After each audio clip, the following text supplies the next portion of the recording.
Chief Minister, welcome. Thank you. And I can see you've brought the Godwins with you as well. The winds of reform, change, you continue to do. I'm delighted to present before you an audience of business leaders, innovators, financiers from across India and parts of the world as well here this afternoon. And they're here to listen to you and hear your words about your vision for Maharashtra. And I want to start this conversation, this journey, around 12 years ago when we first met. It was just after the national elections in 2014. And you were hot on the heels of preparing for the Maharashtra elections. And since then, what a journey it has been for you over those 10, 12 years. Could you just reflect a little bit on that journey? You know, what has been most fulfilling for you? First of all, thank you for having me here. And it's always a pleasure to be present on this IGF platform every year. And as you rightly said, that it has been a tremendous journey since 2014. What is most fulfilling is that, when you look back and you feel that you have been part of India's growth story, I think that's most fulfilling because, after 2014, when Prime Minister Modi took over and he transformed the entire governance, he transformed every single space in this country. And of course, being a chief minister of a state like Maharashtra, who was leading this entire change, I think that's most fulfilling that we could be part of it. So whether it is infrastructure, whether it is business, whether it is technology, whether it is startup ecosystem, you name it. And Maharashtra has shown strides in every sector. And that is the fulfillment of the journey. But there must have been things that have disappointed you, things that you feel you could have done differently. No, I think, there are, of course, some disappointments. And, of course, to share with you, the biggest disappointment was 2019 when, for a short time, even after getting the entire majority, I had to play a role of leader of opposition. But that's part of politics. I think that doesn't matter. But otherwise, I think, although we have done a lot of transformation, but I would say that there are many learnings. Like I'll tell you that, we could create so many infrastructure projects in last 5-7 years. But now I feel that, 5-7 years is a big time. Now for, infrastructure projects of this, this level, we must plan and get them done in 3 years, 3.5 years, 4 years. I'm going to come on to timing in a little while. I've got an interesting story I want to share with you. But I just want to continue this reflective mode. Both of us have teenage daughters. And if we open the newspapers and look at the headlines every day, the world in turmoil, the globe in crisis, AI is going to take over your jobs, climate catastrophe. It's a worrying place, isn't it? No, it is a worrying, place. But I would say, I'm also very much concerned about the future of my daughter. But when I interact with my daughter, when I interact with, this generation, it gives me energy. They are the people who will be reshaping, the entire future. They are absolutely bullish on that. So, on one hand, when we talk to the people of our age, there's always a talk, what's going to happen to the world with the AI disruption. But this is a generation who has born with AI. They know what is the effect of AI, what AI is going to do. So I think, I am worried, but looking at them, my worry goes down. And you've done a lot, and you're doing a lot, particularly in data centers and AI. So you seem to be anticipating what I sometimes look at as a tsunami of potential job losses. But there's things that you're doing which I don't think a lot of people really appreciate. Could you just share a bit more about what you're doing in the state at the moment? So basically, our thinking is that you cannot stop this wave of AI, and you shouldn't try to stop it. Instead, you should be future ready. You should anticipate what is going to change and how am I going to face that change.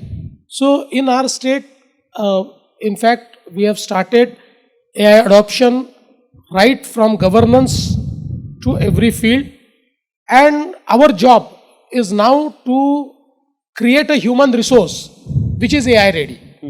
So when we talk about quantum, now building a quantum will take time, but we can train our people, to become a human resource in quantum. So that's what we are focusing. Right now, our major focus is to assess how the job market will change and how we skill, reskill, upskill our people to suit that job market. And that's what we have already started. In our skill university, we are collaborating with several players. We are collaborating with foreign academia, so as to create that human resource pool in the state of Maharashtra.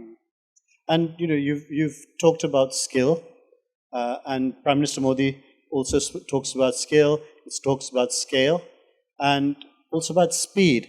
And this is where I wanted to share a very personal anecdote with you. That in 1991, when I was a university student at the LSC, I had the fortune of interacting with the then late dear friend of ours, Pramod Majanji.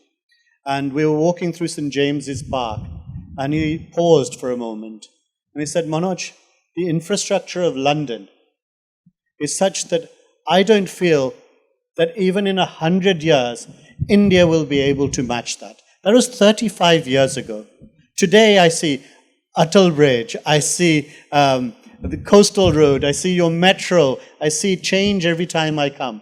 What's changed between 35 years ago and the perceptions then of India and what it could do and now? So let me tell you, Manoj, this is just a trailer. Picture abhi baki hai. So what you see in Mumbai is just a trailer. We are going to change the entire Mumbai in next 7 years. We are actually, focusing more on making Mumbai livable. We are focusing on how Mumbaikars commute, on how Mumbaikars live, how we can create, new spaces in Mumbai. And, the redevelopment is a mantra. And redevelopment with sustainability is the real mantra. That's what we are doing in Mumbai. So I think that, yes, of course, not in 1990s, it was also, it looked like a distant dream in 2010, 2011. Sure. But look what we could do in last 10 years. And now we are a very confident lot. Abhimanyu was just mentioning about going to BKC. Next time when you have to go to BKC, from this hotel, you will have a coastal road which will take you directly to Bandra. And from Bandra, you will, you'll have a Worli-Bandra sea link. You will have a tunnel which will directly take you to BKC. And from BKC, if you want to go to the airport, there will be a tunnel which will directly take you to the airport. And again, from airport, you want to, either go to the north or you want to go to the south.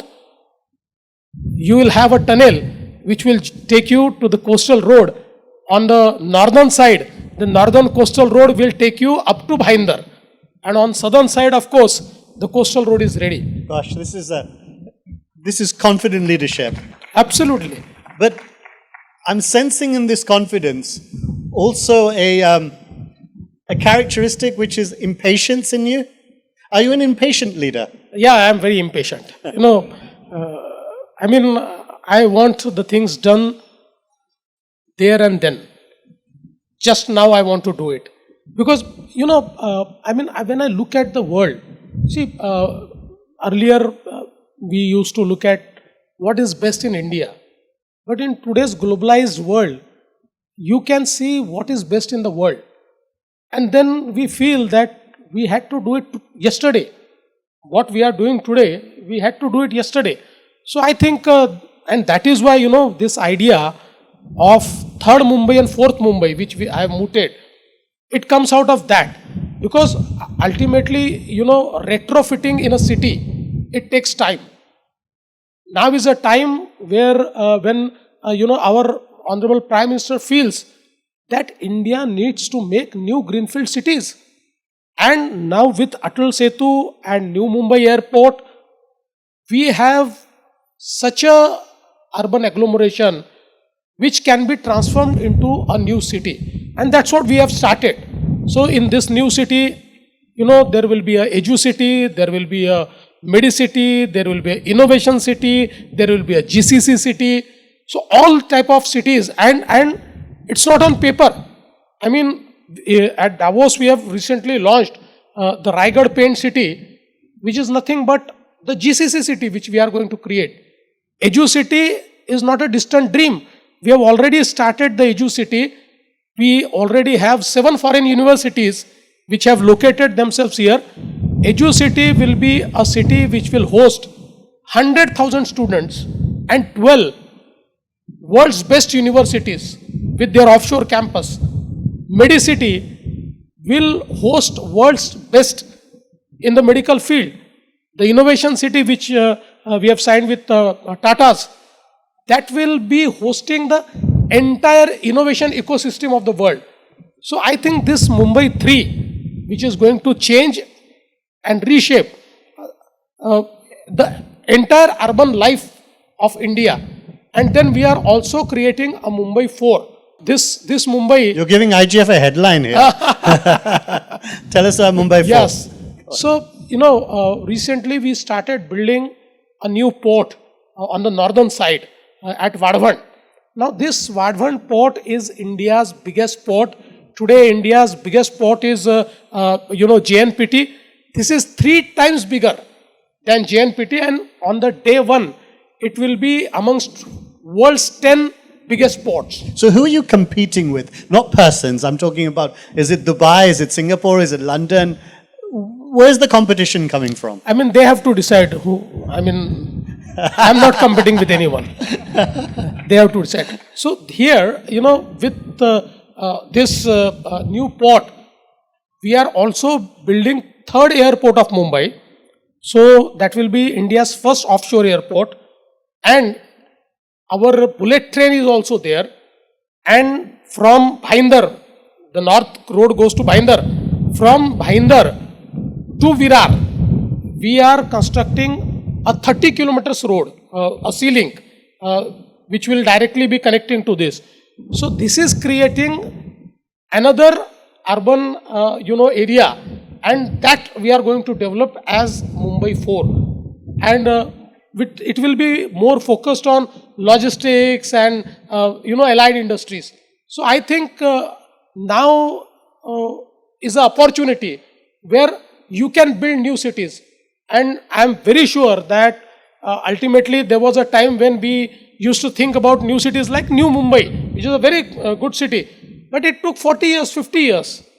But now is a time when you launch a city in 4 years and 5 years. Well, so people like me come to Mumbai and then we'll go out to other parts of the country, like many people here. What's happening in the rest of Maharashtra? That's because otherwise we can have a very, let's say, biased view of what's happening. It's amazing. Mumbai is amazing. Things are happening here. But what about the rest of Maharashtra? So that is a very good question because, any development cannot be lopsided. And initially, entire development happened between Mumbai and Pune. And Pune, of course, is our tech hub. Pune is our manufacturing hub. And Pune is now, according to the new statistics, it's India's GCC hub. So in last year, Pune has led the entire GCC revolution. Having said that, now we are creating new business magnets or industry magnets. Our new industry magnet is Nasik. Our new industry magnet is Chhatrapati Sambhajinagar. Our new industry magnet is Nagpur. Now, if you look at Nagpur will have the biggest manufacturing capacity in solar module. Nagpur will have investments in aerospace, in defense, in Nasik, the investments are in aerospace, defense and EV. Chhatrapati Sambhajinagar has become a new EV capital. So all those who are present in EV are there in Chhatrapati Sambhajinagar. And apart from that, the farthest part on the eastern side, that is Gadchiroli. Gadchiroli, 5 years back, if you would have invited somebody to invest there, he would have said, have you gone mad? That would have been their perception. But today, Gadchiroli is emerging as new steel hub of India. And investments worth around 3 lakh crores are going on in Gadchiroli.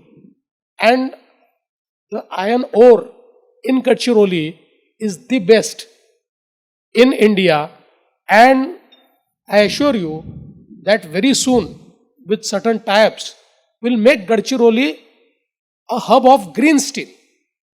And if everything goes right, we will manufacture steel at a cost which is lower than China.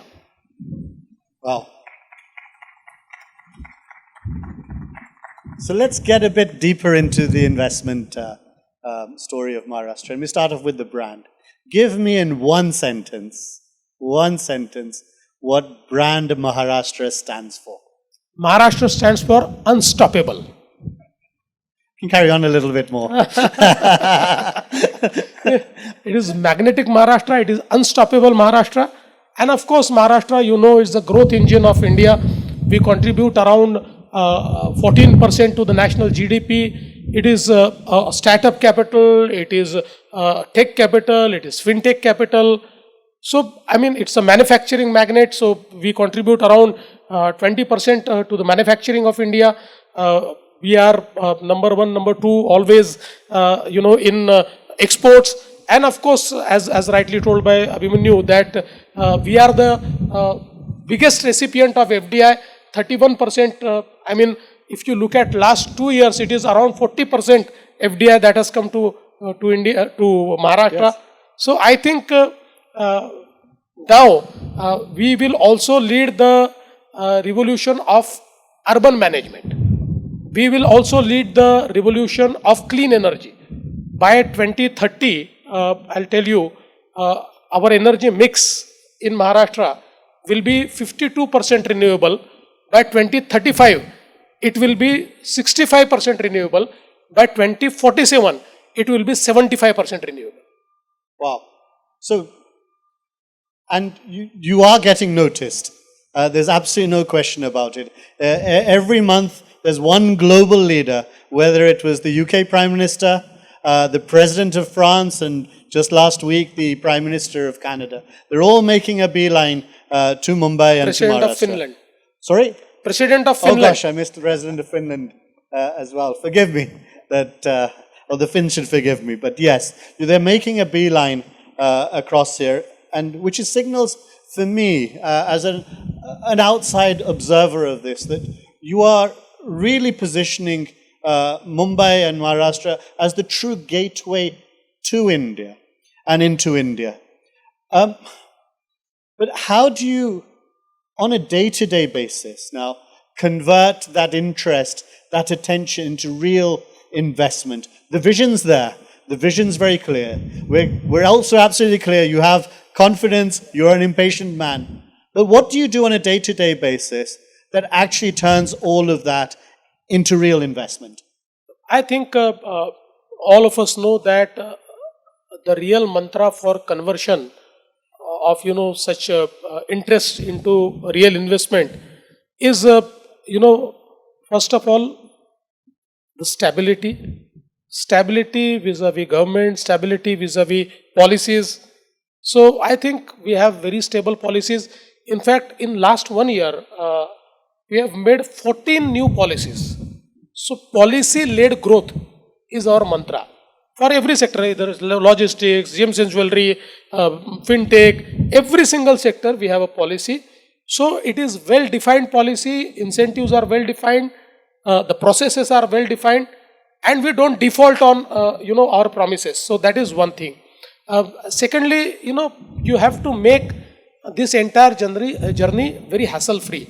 So ease of doing business and cost of doing business, these are the two areas where we have been working very hard. I mean, if you ask impatient man within me, I would say I'm still not satisfied with what we have done. But if you look at the absolute numbers, since we started this journey of ease of doing business in 2014, we have done a tremendous job by bringing down the permissions, by cutting down the time. Now what we are really focusing is that I have given a task of 100 reforms. I've made a reform committee for ease of doing business, and I've told them, I've given them task of 100 reforms. And these reforms will focus first in each sector, what is the best in India, will match that. And then after matching that, in second endeavor, it will be matching world's best. So that is what we are trying to do. I think ease of doing business is something which will really attract, the global flows. People like me, and I guess some of the people in this audience as well, we find it difficult to track maybe five tasks in a day. How on earth are you able to track 100 different tasks, 100 different projects? What do you use? Do you use technology? How does it work? No, I think, we have created several institutions. We have institutionalized the tracking. So, since 2015, I have come up with a concept of war room. And this war room is an institution which tracks, different projects. So there is an infrastructure war room, there is a, social projects war room, which tracks, there is a technology war room, which tracks. And now, after creating, our vision for 2047, Viksit Maharashtra, which has a vision for 2029, a short-term vision, a mid-term for 2035 and 2047. I have created a vision management unit. Now this vision management unit has to track every single idea, and based on that, my job is to take people to task, to ask them that this was decided, why we could not do it. And fortunately, with this war room concept, what we could achieve is that in governments, when multiple stakeholders are involved, and especially stakeholders from central government, from state government, from municipal government, file travels like, at a pace you just know it. I mean, it doesn't travel. So with this war room concept, everybody is on table. And we tell them that, what is your problem? Tell us right here, right now. Are you using AI, or do you have any plans to we have started using AI. I mean, not very deeply, but we have started using AI. But I must tell you that, how fast the governments are adopting AI. Our most critical, sector is agriculture. And in agriculture, with the help of Government of India and Honorable Prime Minister Modi ji, we have created Agri-tech. Now this Agri-tech has entire digitized, agriculture data with us. And we have created a AI LLM, which is Mahavistar. And now this Mahavistar is something which is a sort of agentic AI, agent for every single farmer. We have onboarded 30 lakh farmers on that, and from cropping pattern to crop cycle to weather data, everything is answered by that, Mahavistar. And recently we also integrated, the tribal language Bhili on that app. So even the, tribal farmers can ask their questions. Now they can just take a picture by a smartphone and of their crop of any crop, and the entire thing at the back end analyzes the crop cycle, and if at all if they need to take any care, if they want to they have to do any spray or something like that, whether it will be infected, that entire information we give them in their language. So I think that this adoption of AI has already started in government, and every single day, because we understand that we have such huge data, and now we feel that by sandboxing that data, we can create modules that will be very helpful for us. So we are actually working with IIT Mumbai. We are working with various AI companies to create our own models. You mentioned war rooms, and as I listened to you, so a thought just came to my mind that your war rooms are actually working. There must be global leaders that could learn from how you manage your war rooms these days. In my war room, there is no war. The war is only with delay and rate typism. Fantastic. Fantastic. Let's stick to the subject of war just for a little while. And there have been many Indian entrepreneurs that have left these shores and made homes in Dubai over the last few years. Do you see this current turmoil as an opportunity to bring back that talent? Fortunately or unfortunately, yes. I see opportunity because, look at India. It has been so stable, and under the leadership of Prime Minister Modi, it has emerged as leader of Global South. It has emerged as a leader of stable policies, of democracy, democratic governance, and of proper use of the demography. So I think now world looks up to India as one place where they can actually do their business, where they can innovate, where they can take it to the scales. And of course, when they look at India, they know after their research that in India, Maharashtra is the best place to do their business. So I think that the opportunity with this geopolitical situation and all the disruptions which are happening, India and particularly Maharashtra has immense opportunity in that. So Abhimanyu, you're moving back, by the way, and you're coming to Maharashtra. Yes. So we've got a final couple of minutes, and I want to go back to our reflective conversation right at the beginning. We met 10, 12 years ago, and your journey has been phenomenal. But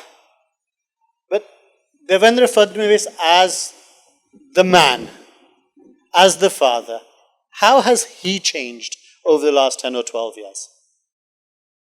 I have become impatiently patient. I have understood how business works, how politics works, and what is my role in that. So I think, yes, of course, I am a more mature person now. I think I have a lot of experience now. And with all the exciting innovation that is happening around the world, I feel that I am a right person at right time. So when does politics stop and governance start? See, politics can never stop. You have to find time for governance. So, governance is something which is a very serious business. Of course, politics is also serious, but governance is a more serious business.